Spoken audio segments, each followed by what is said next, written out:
Você sabia que a maior igreja que existe hoje no Brasil é a igreja daqueles que não congregam?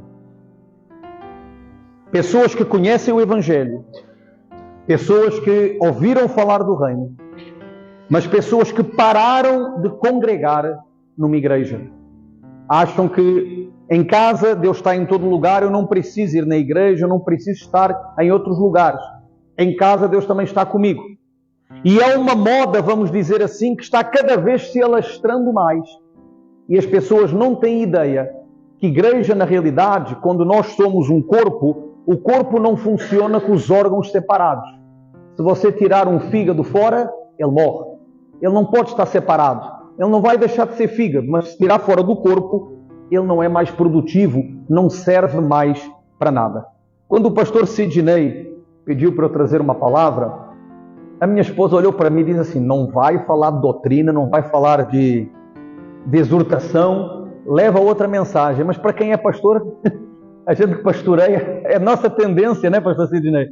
A gente sempre puxa um pouquinho para algo que venha beneficiar a igreja. Eu gostaria de compartilhar uma palavra que todo mundo já leu, com certeza.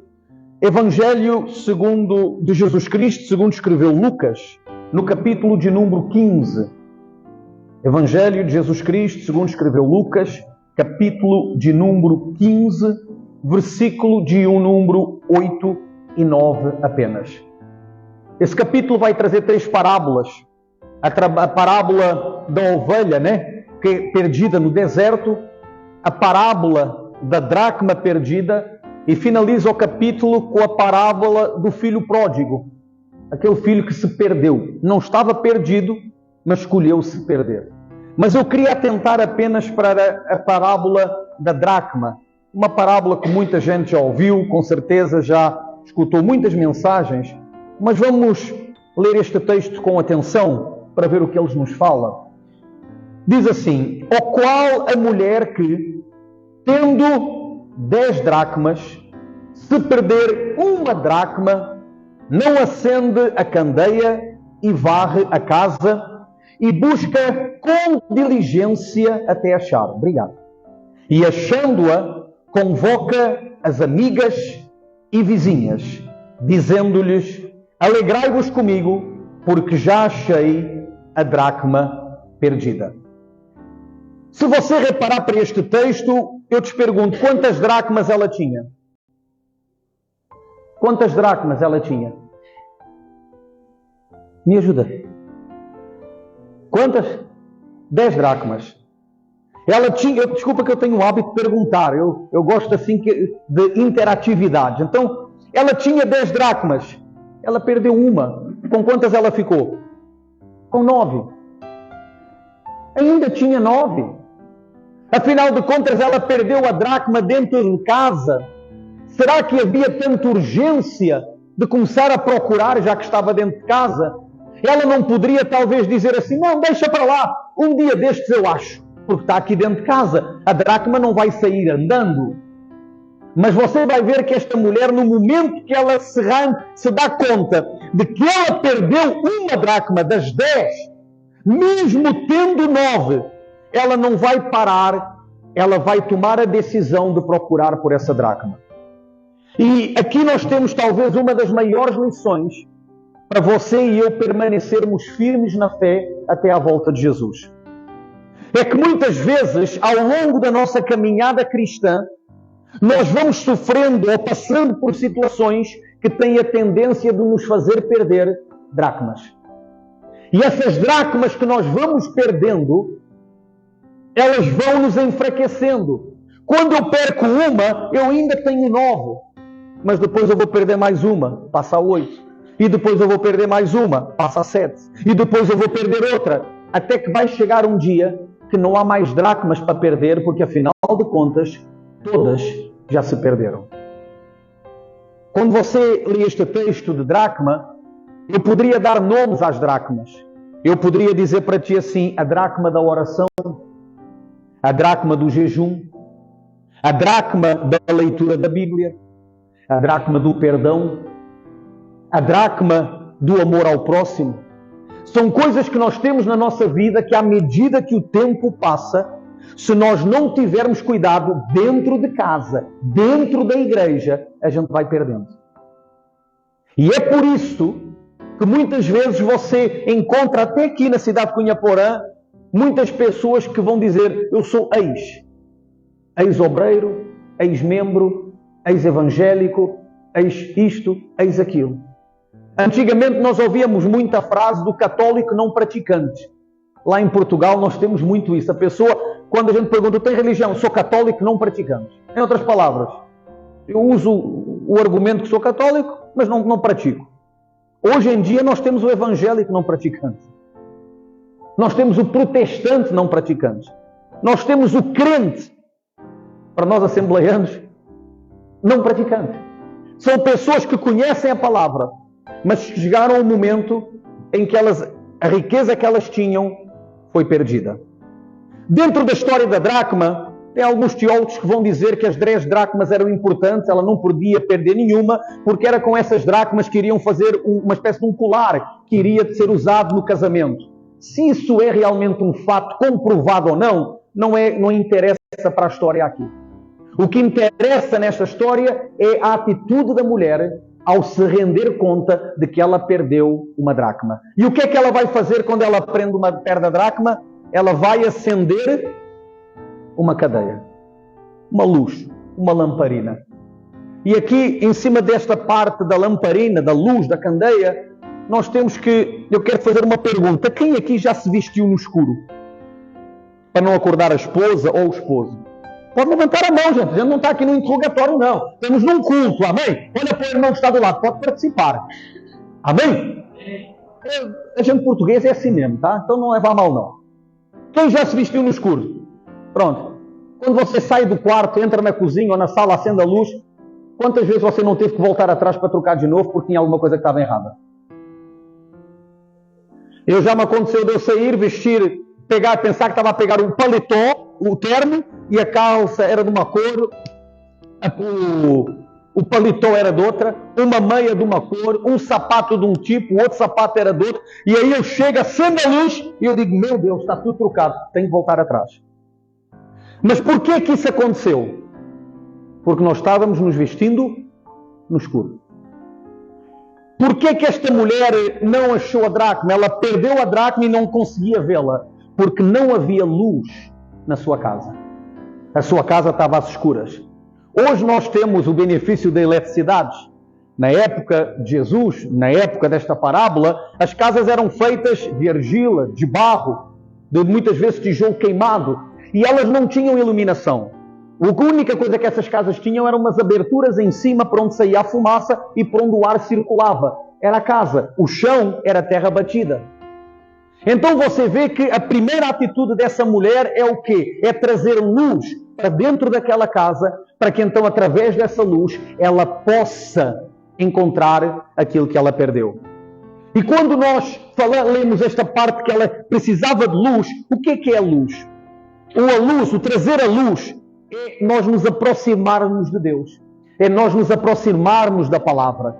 É nós nos aproximarmos daquele que fez tudo por nós e que agora é a nossa parte fazer tudo o que estiver ao nosso alcance por Ele.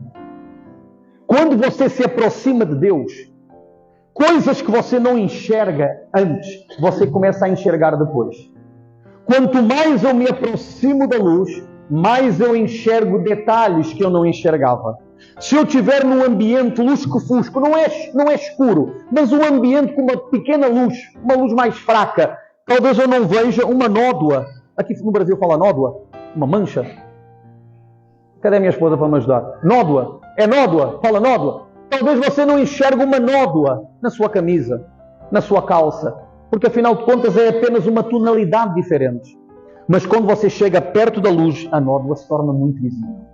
Ao ponto de você dizer: meu Deus, não posso sair com esta roupa, vou trocar. Assim são detalhes que estão na nossa vida, que enquanto nós caminhamos longe da presença de Deus, a gente nunca vai enxergar que há nódoas. Há coisas que têm que ser trocadas.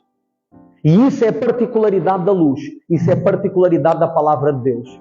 Repara que Jesus está falando por uma parábola. Uma parábola, ele estava dando uma mensagem que somente por intermédio da ação do Espírito Santo aqueles que a ouviram conseguiriam compreender. Então aqui ela vai acender uma candeia. E depois que ela acende uma candeia, o que é que ela faz de seguida? Ela varre. Porquê que ela varre depois de acender a luz? Porque a partir do momento em que a luz se acendeu, ela viu que a sua casa não estava limpa. Nós achamos muitas vezes que na nossa vida está tudo bem. Nós achamos que muitas vezes nós estamos bem. Até que um dia nós começamos a nos aproximarmos de Deus e nós começamos a entender uma coisa: não estava nada bem. A gente estava muito mal e precisava de Deus. Eu nasci em Portugal, cresci em Lisboa, capital. Sempre tive uma vida do bom e do melhor. Eu achava que a minha vida era perfeita. Os meus pais sempre me deram de tudo. Eu achava que eu tinha uma vida completa. Cresci, fui colocado num colégio de padres jesuítas aos 3 anos de idade. Fiquei lá até aos 13. Depois fui para uma escola pública. E durante todo esse percurso, eu sempre ouvi falar de Deus. Se alguém me perguntasse, tu acreditas em Deus? Eu acredito em Deus. Eu creio em Deus. Eu tenho fé em Deus. Mas se você me perguntasse se eu conhecia ou se eu tinha intimidade com Deus, a resposta era não. E assim tem sido, muitas vezes, a nossa vida. Nós só vamos enxergar a sujeira que tem que ser varrida no momento em que a candeia for acesa. E a candeia é a palavra de Deus. Aquilo que nos traz à luz as coisas é a palavra de Deus. Você não pode crescer na fé sem mergulhar na palavra. Você não pode viver o que a Bíblia promete sem mergulhar na palavra. Você sabia que há 8.810 promessas na Bíblia? 8.810. Mas nós não vamos beneficiar delas enquanto não entendermos que as promessas de Deus são promessas condicionais. Se me ouvirdes, se me obedecerdes, então farei. Então, quando você começa a entender isso, você começa a entender a importância de acender a luz, e ao acender a luz você vai ter que passar à próxima etapa, que é varrer. Pegar a sua vassoura e começar a varrer da sua vida toda a poeira, toda a sujeira, tudo aquilo que se acumulou ao longo dos anos, que está te atrapalhando de achar a tua dracma. Ela está lá, ela está dentro de casa, mas talvez um pouco de terra a cobriu, um pouco de poeira a cobriu. Talvez sejam as ocupações da nossa vida que estão cobrindo as nossas dracmas. Quem aqui já ouviu pessoas dizerem: eu não vou na igreja porque eu não tenho tempo. Olha a dracma sendo tapada. A gente não tem tempo, o dia tem 24 horas. Se nós repararmos quanto tempo a gente muitas vezes gasta. Quem toma chimarrão? Pronto. Não? Eu também não, por acaso. Minha esposa me diz: tenho que tomar chimarrão sozinha. Mas, quando a gente toma chimarrão, custa muito você pegar a sua cuia, sentar numa mesa, abrir a Bíblia e aproveitar esse momento para fazer a sua leitura? Pastor, eu gosto de ouvir o rádio quando eu tomo chimarrão. Beleza. As pessoas pegam o WhatsApp, pegam a internet, pegam o Netflix, pegam um montão de coisas. E depois diz assim: não, pastor, não tenho tempo. Claro que tem tempo. Só que o tempo está sendo gasto em outras coisas. Ou seja, o que Deus está querendo falar para mim e para ti nesta noite: todos nós temos que acender a luz e começar a varrer. Por que é que eu estou dizendo isso? Estamos no aniversário da igreja. Eu estou dizendo isso para vocês porque o importante na nossa vida não é como nós começamos a nossa caminhada. O importante na nossa vida cristã é terminar a caminhada. Eu conheço muitas pessoas que começaram muito bem. Perdão. Começaram de uma forma tremenda. A gente olhou e disse: nossa, isso aí vai ser um pregador avivado. E de repente, essa pessoa vai até um determinado limite, aí para, estagna e começa a decrescer, até que se afasta. E tudo isso por quê? Porque ela não teve cuidado. Ela foi perdendo as suas dracmas ao longo do seu caminho. E nesta noite, neste primeiro culto de celebração do aniversário desta igreja, eu queria te fazer uma pergunta bem direta, bem objetiva. Será que você e eu, será que a gente já não perdeu algumas dracmas? Mas como a gente sabe que elas estão dentro de casa, a gente ainda não se preocupou muito em ir procurar. É que a queda de um cristão não é um tropeço. A queda do cristão é uma ladeira que a gente vai descendo devagarzinho, devagarzinho, devagarzinho. Antes eu orava 1 hora, agora eu só oro 50 minutos. Daqui a 1 ano vou estar orando 40. E depois ainda vai ter o versículo que tem pessoa que é boa de Bíblia, vai dizer, pastor, mas não é por vãs repetições que a gente usa, que Deus nos atende. Sim, sem dúvida. Mas nós sabemos que temos que insistir na oração. Não estou a dizer repetir a oração. Aí depois dos 40 vai para a meia hora, da meia hora vai para os 20 minutos. Aí dos 20 chega nos 10 e depois está naquela oração, ó Deus, muito obrigado por mais um dia de vida. Vai deitar, Senhor, obrigado por mais um dia. Pronto. Mas está na igreja. Tem título de cristão. Mas essa dracma da oração já se perdeu. Está dentro. Ela pode ser achada, mas só vai ser achada quando a gente acender a candeia, pegar a vassoura e começar a correr atrás. E esta mensagem, ela é importante porquê? Porque são 19 anos. Tem alguém aqui que está aqui desde o início da igreja? Pronto. Temos ali um casal, mais uma irmã, pastor Sidney, pastora Mária, o pastor dos Gideões. Nós lá somos parceiros também. Temos lá um casal de evangelistas que fazem parte dos Gideões também, internacionais. Inclusive vai ter agora um jantar, neste mês agora de abril, lá, o jantar dos Gideões, lá de São Miguel do Oeste. Vai estar lá, né? Eu vou estar na reunião da Convenção Nacional, mas tem um casal de pastores que vai nos representar lá. Vai ser uma bênção. Então, quando nós começamos a ver isso, repara, eu pergunto para vocês, aqui nesta noite, será que já não passaram muitos casais por aqui e que não souberam manter as 10 dracmas? Será que já não passaram muitas pessoas por aqui que poderiam ter tido esse cuidado e dizer, puxa, espera aí, eu não estou sentindo mais vontade de orar, eu não estou sentindo mais vontade de ir na igreja, alguma coisa está errada, deixa eu me aproximar da luz, deixa eu acender a luz, deixa eu pegar a vassoura, deixa eu começar a procurar onde é que está o problema, por que é que eu estou perdendo essas coisas. Mas se nós não fizermos isso, vai chegar uma altura que você não vai ter mais força para procurar. Você não vai ter mais desejo para procurar.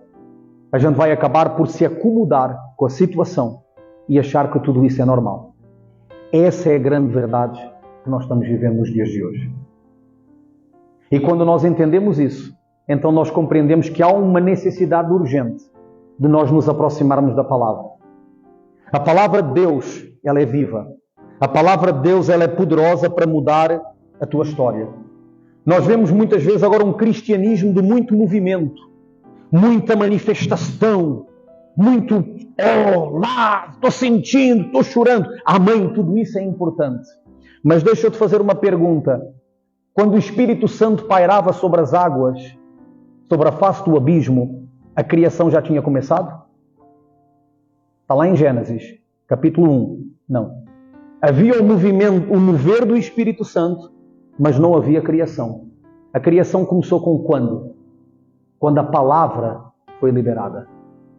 Então a vida daquele que é cristão não se resume a vir numa igreja, não se resume a ser membro de uma igreja. Está diretamente envolvida na sua comunhão diária com Deus. No teu devocional todo dia com o Senhor.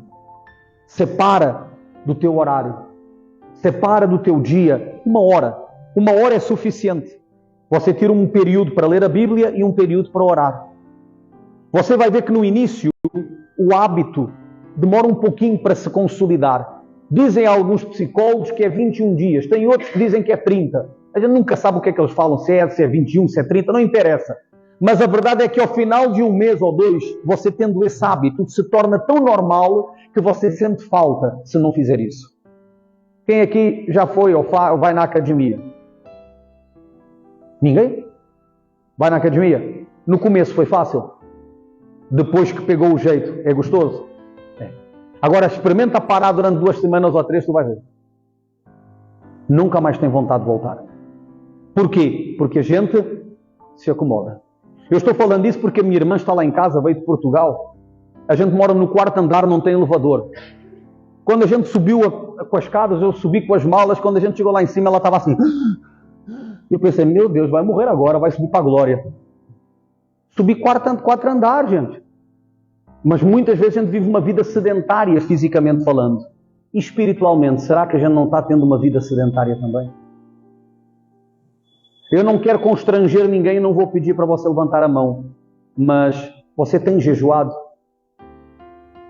Ah, pastor, mas o jejum não é obrigatório. Bom, Jesus disse assim, que enquanto ele estava com os discípulos, ninguém jejua quando o noivo está junto. Mas Jesus deixou bem claro, quando o noivo foi tirado, eles terão de jejuar. Então você vê que o jejum é algo que nós devemos praticar. Agora a verdade é, será que a igreja tem praticado? Você sabia que o profeta Joel profetiza acerca da volta de Jesus, acerca do arrebatamento da igreja? Ele profetiza acerca de um grande derramamento do Espírito Santo, mas isso acontecerá mediante um jejum, uma consagração da igreja, da noiva do Senhor. Então o que eu quero que você entenda nesta simples mensagem, eu não estou aqui para te corrigir, para te ensinar, porque você tem um ótimo pastor para fazer isso. Eu estou aqui para trazer um alerta que Deus trouxe no meu coração e eu passei para a igreja lá, porque eu tenho este texto como um alerta. Eu estou aqui para dizer, será que nós ainda temos as nossas 10 dracmas? Ou será que já houve dracmas que estão perdidas dentro da nossa casa e nós não estamos nem sequer procurando? Porque a gente diz, não pastor, mas eu ainda tenho 7. É só 3. A gente conversa daqui 1 ano ou 2. Porque talvez você não vai ter mais 7, você vai ter 5, você vai ter 4. Quem entendeu? Só ler aqui mais um texto. Apocalipse capítulo 2, versículo 2.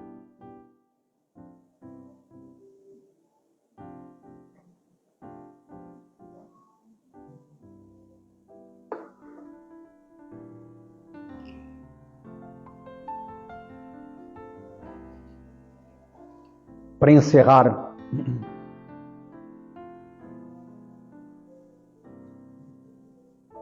vai dizer assim, eu sei, capítulo 2, versículo 2, eu sei as tuas obras e o teu trabalho e a tua paciência e que não podes sofrer os maus e puseste à prova os que se dizem ser apóstolos e não são, e tu os achastes mentirosos, e sofreste e tens paciência, trabalhaste pelo meu nome e não te cansaste. Tenho, porém, contra ti que deixaste o teu primeiro amor. Jesus fala de quantas coisas aqui neste texto? Vamos contar juntos? Obras, trabalho, paciência, não podes sofrer os maus, 4. Prova os que dizem ser apóstolos e não são e os achaste mentirosos, 5. Sofreste, 6. Paciência, 7. Trabalhaste pelo meu nome, 8. Não te cansaste, 9. E a 10ª? Deixaste o teu primeiro amor. Qual era a dracma que esta igreja tinha perdido? Tinha 9. Só estava faltando uma. Mas você vai ver que Jesus vai dar um aviso a essa igreja. Hein? Volta àquilo que tu perdeste. Como cristão, nós não podemos nos dar ao luxo de perder nada. E aqui ele vai falar do primeiro amor. O primeiro amor revela o quê? Quando a gente se converte, quando a gente conhece Jesus, quando a gente é tocado pela graça de Deus, o nosso desejo é o quê? É falar de Jesus para todo mundo. Eu me lembro quando Jesus transformou a minha vida, me libertou, me abençoou, me curou. A minha vontade era que todo mundo soubesse acerca de Jesus. É o primeiro amor. A gente olha para as pessoas, todo mundo é puro. Todo mundo é santo. A gente não enxerga defeito. Todo mundo é, nossa, que legal. Primeiro amor. O que é que a mulher da dracma fez quando a encontrou? Juntou as vizinhas, juntou as amigas e contou, celebrou com elas porque tinha achado a sua dracma. O pastor falou sobre a importância de dar o testemunho. A importância de nós testemunharmos das coisas boas que Deus faz na nossa vida. Eu estava pregando hoje pela manhã lá na igreja, eu estava dizendo para as pessoas o seguinte: quando Deus diz sim a algo que nós pedimos, o sim de Deus nos alegra. Como assim, pastor? Você fez um pedido, Deus respondeu à tua oração, você fica farceiro, sim ou não? Vou dar testemunho. Pastor, eu orei por um carro novo, Deus me deu. Pastor, orei pela cura, Deus deu. A gente fica farceiro. O sim de Deus nos alegra. E quando Deus diz não? É que muitas pessoas não entendem. O não de Deus nos leva a crescer. Porque quando Deus te diz não, se você é um cristão maduro, você vai dizer, espera aí, se ele disse não, por algum motivo é. Por quê? Será que o problema está em mim? Será que eu não estou preparado? Será que há alguma coisa que falta? Será que não é da vontade dele? E aí você começa a buscar entender o não de Deus. E essa busca vai te levar a crescer espiritualmente.